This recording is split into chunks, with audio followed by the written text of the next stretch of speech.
teachers, schoolmates, and our beloved principal. Today, I'll tell you a story entitled The Little Lantern Maker of Lumina Village. In the quiet village of Lumina, where houses were made of wood and smile, lived a young girl named Amira. A shy girl, a small girl, but a girl with a heart that sparkled because she loved making lanterns. Every night, Amira watched her neighbors, walking the dark pathways with broken thumbs. Children stumbled, elders struggled, and Amira whispered to the night, if only I could help. One day, the Lumina village announced a challenge. Whoever can create the brightest lantern will become the keeper of light, responsible for guiding the whole community. Many talented adults joined, but Amira hesitated. What can I do? I'm just a child, she whispered. Her grandmother placed a gentle hand on her shoulder and said, education is not only found on books, Amira.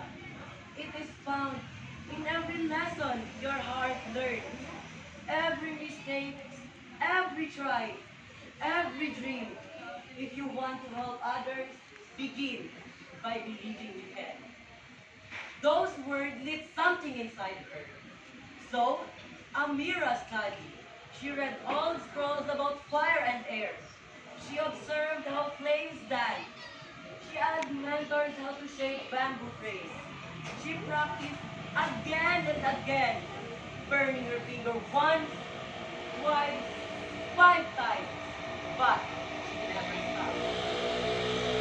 Finally, they raised the greatest lantern unlike any others, a glowing sphere with swirling colors, softly humming like a heartbeat. It wasn't the biggest, it wasn't the fanciest, but it held a light that never flickered. During the contest, adults presented grand lanterns, towering, shimmering, heavy with decorations. The crowd clapped politely. Then, Amira stepped forward. Her lantern shone warmly, gently, as if it recognized every face in the village. The elders leaned in, the children gasped, even the wind seemed to listen. One elder asked, what makes this lantern so steady, child? Amira answered, her voice soft but steady.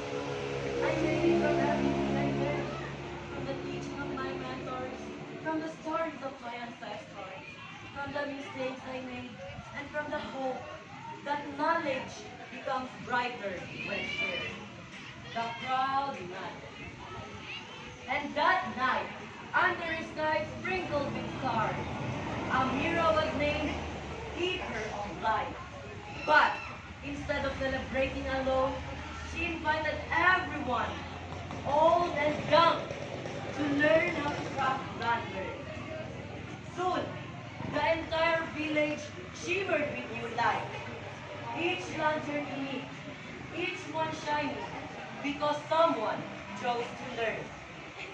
The Lumina village became gold, not for its brightness, but for its unity, its learning, and for the belief that education, like life, guides not just one person, but an entire community.